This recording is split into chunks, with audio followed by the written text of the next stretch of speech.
ya Tuhanku, Yesus Kristus penolongku. Padamulah ku berharap untuk mendapatkan belas kasihan-Mu. Ku minta ya Tuhan, perintahkanlah untuk meneduhkan badai kehidupan.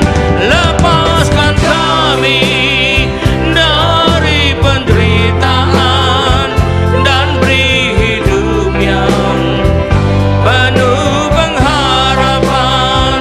Lepaskan kami dari penderitaan dan beri hidup yang penuh kedamaian. Lepaskan kami dari penderitaan dan beri hidup yang penuh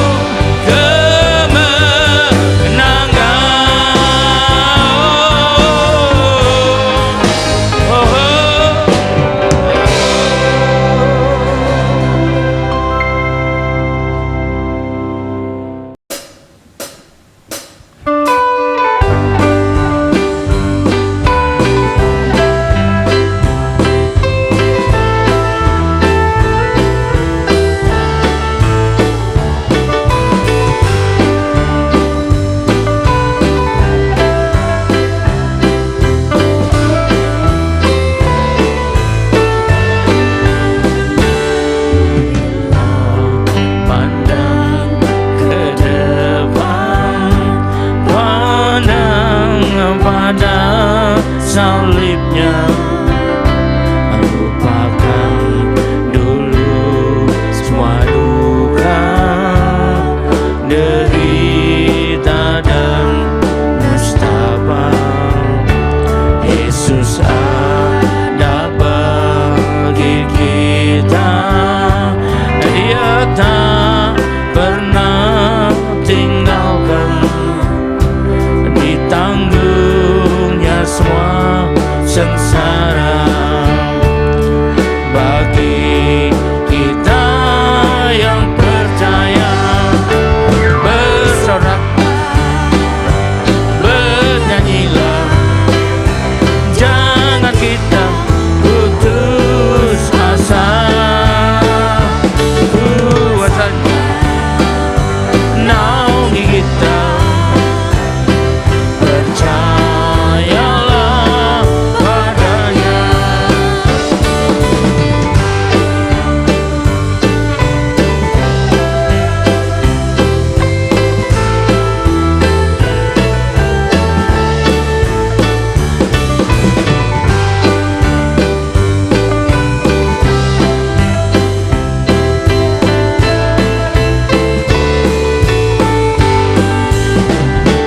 Marilah pandang ke depan, pandang pada salibnya.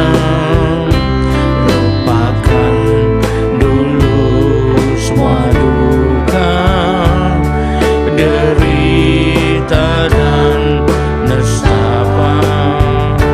Yesus ada bagi kita, Dia tak pernah tinggalkan. Ditanggungnya semua sengsara bagi kita yang percaya. Bersoraklah, bernyanyilah, jangan kita putus asa. Kuasanya naungi kita, percayalah padanya. Bersoraklah, bernyanyilah, jangan kita putus asa. Kuasanya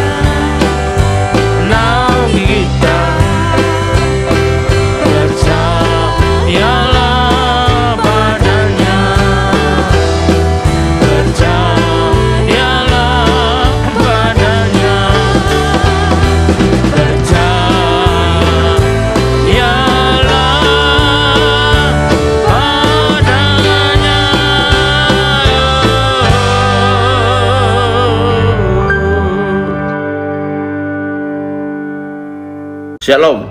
Selamat berjumpa kembali saudara-saudara kasih Tuhan. Mari kita persiapkan diri kita untuk menerima dan masuk dalam firman Tuhan. Sebelumnya marilah kita berdoa. Terima kasih Tuhan, kami umat-Mu siap menyambut firman-Mu.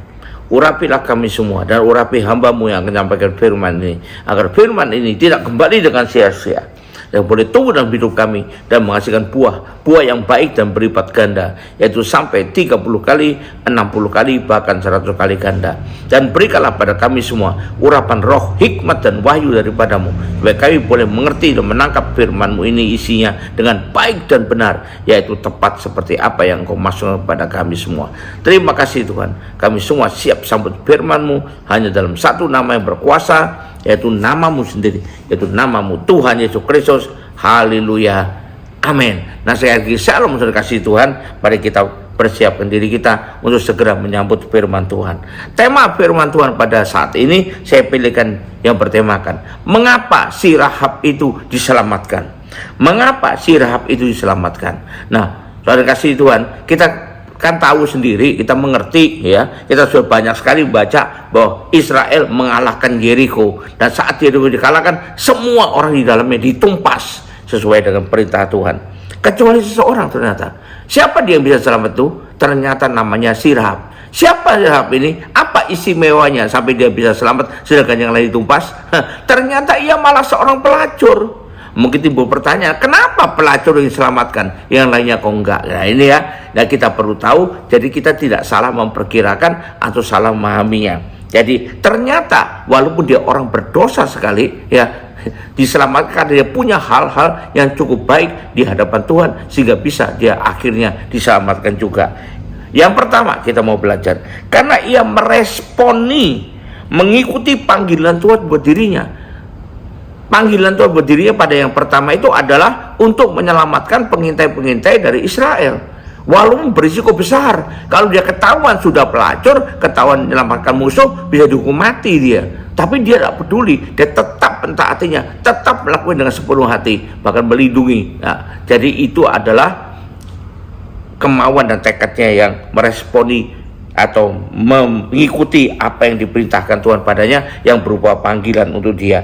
Mari kita baca Matius 9 ayat 18. Matius 9 ayat 13, bukan 18 ya, ayat 13.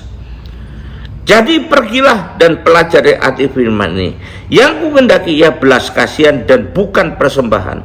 Karena aku datang, kata Yesus, bukan untuk memanggil orang benar, melainkan orang berdosa. Di mata Tuhan orang berdosa masih punya arti kalau mau berbalik dari dosanya, untuk menerima, meresponi keselamatan yang Tuhan tawarkan pada dia. Dan Rahab termasuk orang yang begitu, meresponi dengan baik ya. Jadi Tuhan datang justru untuk orang berdosa. Kenapa? Karena seluruh dunia, semua manusia sudah jatuh dalam dosa, nggak ada yang benar sendiri, nggak ada ya. Nah ini yang perlu kita ketahui. Yang kedua kita baca Efesus 4 ayat 1. Sebab itu aku menasihatkan kamu, aku kata Paulus, orang yang dipenjarakan karena Tuhan, supaya hidupnya sebagai orang-orang yang telah dipanggil berpadanan dengan panggilan itu. Artinya taatilah, jangan mau lari sendiri berdasarkan selera sendiri, pikiran sendiri, konsep sendiri, ajakan orang dan lain sebagainya. Berpadanalah dengan panggilan itu, apapun panggilannya. Itu tunjukkan kita di hadapan Tuhan ya. Lalu kita baca lagi, karena cukup banyak orang panggilannya apa, tapi dia milihnya B. Kenapa? Ini B lebih enak Tuhan. Kan sama aja tuh, sama-sama Tuhannya A dan B. Tidak sama. Yang nggak sama itu panggilannya. Tuhannya sih sama, tapi kamu jadi menempuh jalan tidak sama dengan dipanggil Tuhan. Ya. Untuk mematuhi Tuhan tidak perlu harus enak, harus sesuai ajakan teman, sesuai selera, tidak perlu. Tapi sesuai dengan ketaatan dan kesetiaan, dan Tuhan buktikan di sana. Hati-hati kalau kita mau meninggalkan panggilan kita ya. Berikutnya kita baca kitab Roma 8 ayat 30. Dan mereka yang ditentukannya dari semula, mereka itu juga dipanggilnya. Dan mereka dipanggilnya, mereka juga dibenarkannya kalau memenuhi panggilan itu. Dan mereka dibenarkannya, mereka juga yang dimuliakannya. Yang tidak memenuhi panggilan, atau lari dari panggilan, atau menghindar dari panggilan, atau menyimpang dari panggilan, ya itu tidak termasuk di sini. Jadi marilah kita semua, para umat Tuhan, kita setia pada panggilan kita. Tidak peduli enak atau gak enak, tidak peduli kata orang bagus atau enggak, tidak peduli diajak sana, diajak sini, tapi kita tetap saja harus bertahan pada panggilan kita, dan itu yang akan dimuliakannya ya. Setiap orang tentunya ada panggilan yang berbeda-beda dari Tuhan ya. Panggilan itu saya sebut panggilan tertentu, maka mereka harus merespon dan mengikuti dengan baik. Panggilannya bukan panggilan orang lain yang diikuti ya. Seperti kalau kita ke dokter, daftar nanti panggil namanya, jangan orang lain dipanggil kita yang masuk. Saya juga sukanya begitu, dokter. Loh, enggak bisa. Hanya yang namanya dipanggil sesuai dengan panggilan namanya ya. Dengar dia panggil nama saya. Dengar dia panggil namamu, jadi beda-beda panggilannya. Dengar dia panggil nama saya. Juga dia panggil namamu. Lalu apa? Ku jawab ya, ya, ya. Ku jawab ya, ya, ya. Ku jawab ya Tuhan. Ku jawab ya Tuhan. Ku jawab ya, ya, ya. Bukan, oh Tuhan, bukan itu Tuhan. Yang ini aja Tuhan. Ya itu saya lebih suka yang ini. Itu namanya orang tidak taat kepada Tuhan panggilannya. Dan itu akan, jangan-jangan dimuntahkan oleh Tuhan. Hati-hati. Jadi bukan hanya cocok dengan selera kita, bukan hanya cocok dengan keinginan kita ya. Karena Tuhan yang milihkan buat kita. Bukan kita yang milih sendiri. Kita kan makhluk yang dibawa Tuhan, bukan makhluk sejajar dengan Tuhan ya.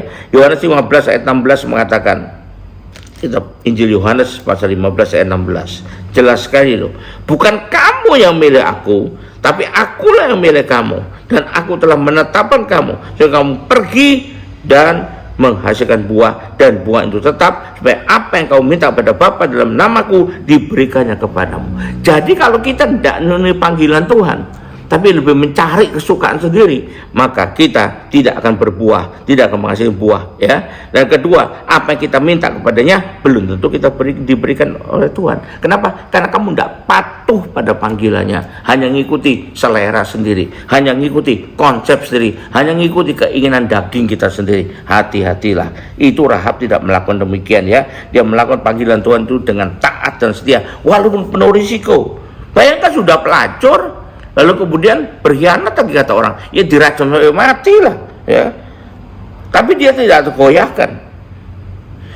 Maka kita juga jangan tergoyahkan baik oleh ajakan teman, ajakan anak, ajakan family dan sebagainya, omongan orang, kata orang dan sebagainya, dan faktor-faktor lainnya, apa saja faktornya, bahkan oleh selera kita sendiri. Hati-hati, itu semua dibangunkan oleh yang disebut dengan keinginan daging. Dan mengikuti keinginan daging, ada permusuhan dengan Allah, perseteruan dengan Allah. Nah, yang pertama kita ingatkan. Yang kedua, Rahab mau membuka hatinya, ya, mau buka hatinya. Walaupun dia tahu orang berdosa, tahu nggak? Tahu lah. Tapi dia tetap mau membuka hati, tidak tertutup dengan mengatakan, ya sudah takdir saya lah, jadi pelacur, yang tidak bisa lagi lah. Tidak, dia tetap menantikan waktunya dari Tuhan, menantikan peluang dari Tuhan untuk mendapatkan keselamatan dari Tuhan. Ia tetap mau buka hatinya, tetap mau buka pikirannya, tetap mau buka dirinya untuk bisa menerima keselamatan yang Tuhan tawarkan kepadanya dengan mentaati perintah Tuhan, panggilan Tuhan dengan sungguh-sungguh. Kalau kita mau buka hati kepada Tuhan, maka ia akan menuntut kita untuk lepas dari segala dosa dan keterikatan apapun ya. Dia tuntunan Tuhan yang menolong kita. Tapi kalau kita hanya nutup hati kita karena keadaan kita, bahkan dengan berpikir ya sudah beginilah, ini kan nasib, ya nasib, ya nasib, ini kan takdir saya, maka kita menentukan nasib kita sendiri ya. Dan itu tidak akan baik buat kita. Jadi Rahab mau buka hatinya. Kita baca Wahyu 3 ayat 20 dan ayat 8. Wahyu 3 ayat 20 dan ayat 8. Ayat 8-nya dulu lah kita baca. Aku tahu segala pekerjaanmu. Lihatlah, aku telah membuka pintu bagimu yang tidak dapat tutup oleh seorang pun. Aku tahu bahwa engkau kuatmu tidak seberapa, namun engkau menuruti firmanku dan engkau tidak menyangkal namaku. Aku buka pintu, masukkan lewat pintu itu. Jangan kamu sendiri menentukan nutup pintu atau buka pintu kamu sendiri. Bukan, itu wewenangku, itu kuasaku, itu hakku, kata Tuhan ya. Kalau kita baca lagi ayat 20 yang mengatakan, lihat aku berdiri di muka pintu dan mengetuk. Jikalau ada orang yang mendengar suaraku dan bukan pintu, aku akan masuk mendapatkannya, dan aku akan makan bersama-sama dengan dia, dan ia bersama-sama dengan aku. Yang mau buka pintunya, pintu hatinya. Tapi kalau tidak mau, ya sudah. Tuhan sudah bermurah hati, mengetuk. Suaranya diperdengarkan. Ku dengar suara yang berbunyi di pintu hatiku. Nah, itu harus tahu kita. Jangan kita terpaku sudah merasa itu sudah takdir kita. Nah, ini Tuhan masih beri kesempatan, ya. Itu yang kedua. Yang ketiga, karena ia beriman dan percaya akan kuasa Tuhan Allahnya Israel yang begitu dahsyat. Ia percaya sehingga Israel pasti akan mengalahkan Yeriko. Makanya dia dan mau ngikuti itu, gitu loh. Bukan lalu kemudian ke dukun-dukun gimana minta tolong pada Allahnya sendiri, tidak. Tapi dia ngakui bahwa Allah Israel Allah yang maha dahsyat, maha kuasa. Jadi berarti kalau Israel disuruh Tuhan untuk merebut Yeriko, pasti bisa. Jadi dia sudah memastikan pasti akan direbut. Walaupun memang orang lain juga, tapi respon mereka malah ketakutan. Kalau ini bukan ketakutan, tapi dia membukakan pintu hatinya, ya, menolong orang Israel. Kita baca Yosua 2 ayat 8 sampai 13. Yosua 2 ayat 8 sampai 13. Nah, ini katanya, ya, Yosua 2. Tapi sebelum kedua orang itu tidur, naiklah perempuan itu mendapat mereka di atas sotoh dan berkata kepada orang-orang itu, aku tahu bahwa Tuhan telah memberikan negeri ini kepada kamu, dan bahwa kengerian terhadap kamu telah menghinggapi kami, dan segala penduduk negeri ini gemetar menghadapi kamu.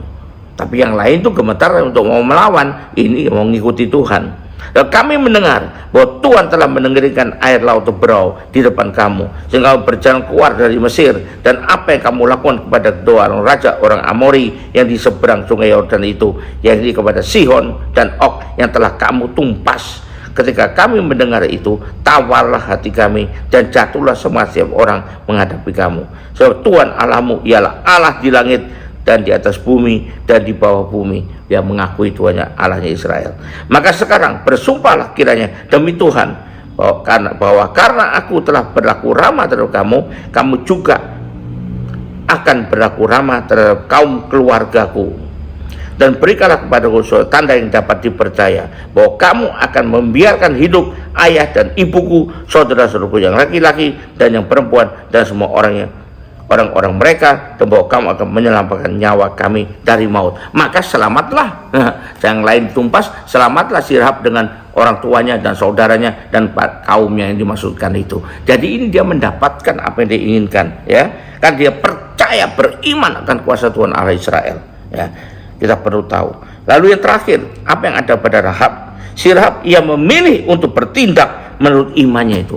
Bukan cuma ketakutan, bukan cuma gemetar, ia memilih bertindak menurut imannya. Iman tanpa perbuatan, maka seringkali itu tidak menghasilkan apa-apa, karena tidak terbuktikan betul-betul beriman. Kalau kita beriman dalam hati, dalam pikiran, maka perbuatan kita harus perbuatan yang menggambarkan iman itu, yang membuktikan iman itu. Jadi harus ada perbuatannya. Nah, mari kita baca di Yakobus 2 ayat 18 dan 22. Yakobus 2 ayat 18 dan 22. Jadi jangan ada pertentangan iman dan perbuatan. Maksudnya ini adalah perbuatan yang membuktikan iman itu, bukan perbuatan sembarang perbuatan, bukan, ya. Yakobus 2 ayat 18, ya, perbuatan iman ya, maksudnya. Tapi mungkin ada orang berkata padaku, padamu ada iman dan padaku ada perbuatan, dibeda-bedakan. Aku akan menjawab dia, tunjukkanlah kepada imanmu itu tanpa perbuatan, dan aku akan menunjukkan padamu imanku dari perbuatan-perbuatanku. Dari perbuatanku terlihatlah imanku. Ya, ini kata Yakobus ayat 22 berikutnya mengatakan, dengan jalan demikian genaplah nas mengatakan, lalu percayalah apa kepada Allah, maka Allah perhitungkan hal itu kepadanya sebagai kebenar. Ini ayat 23. Kamu lihat ayat 22 bahwa iman bekerja sama dengan perbuatan-perbuatan, dan oleh perbuatan itulah iman menjadi sempurna. Jadi ia bekerja, ia bertindak menurut imannya. Ini adalah Rahab. Jadi gimana kesimpulannya? Jadi apapun keadaan kita, apakah kita membuka hati, tidak terpuruk di situ aja dan mengatakan itu takdir buat kita?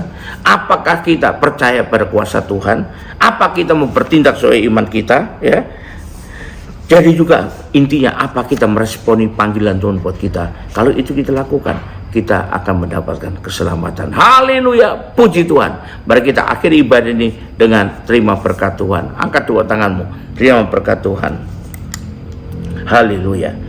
Kembalilah ke aktivitas masing-masing dengan berkat yang terbaik dari Allah Bapa di sorga, dengan kasih karunia dan damai sejahtera dari Tuhan kita Yesus Kristus, juga dengan persekutuan, pertolongan, penghiburan, kekuatan, dan terutama urapan yang penuh dari Roh Kudus yang berikan pada kita kemauan dan kemampuan untuk mengikuti ajaran dan perintah Tuhan dengan sebaik-baiknya. Ya, dan itulah menyertai kita mulai saat ini sampai sepanjang tahun ini, sampai Maranatha, bahkan sampai selama-lamanya. Yang percaya dan terima berkat Tuhan ini sama-sama katakan amin. Sampai jumpa. Haleluya.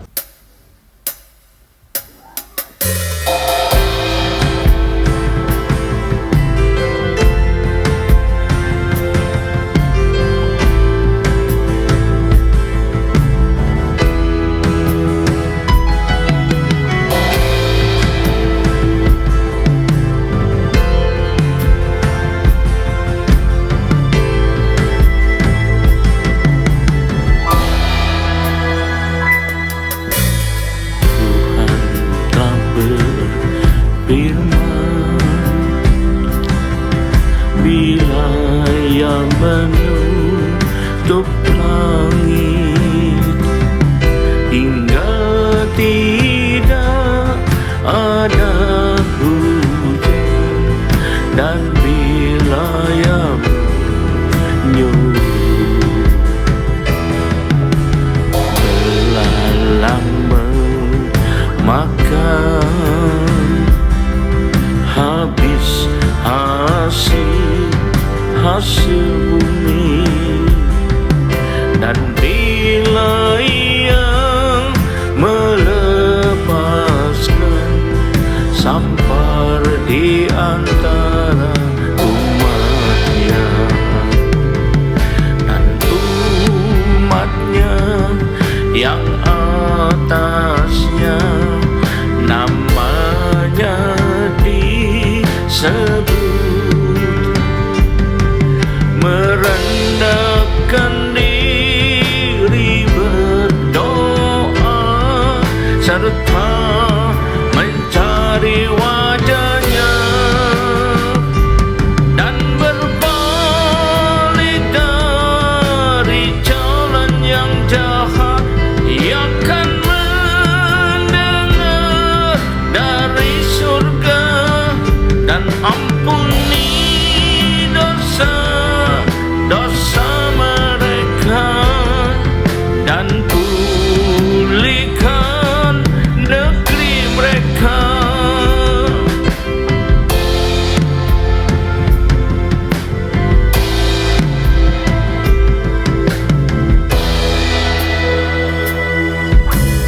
Tuhan telah berfirman, bila ia menutup langit hingga tidak ada hujan, dan bila ia menyuruh belalang memakan habis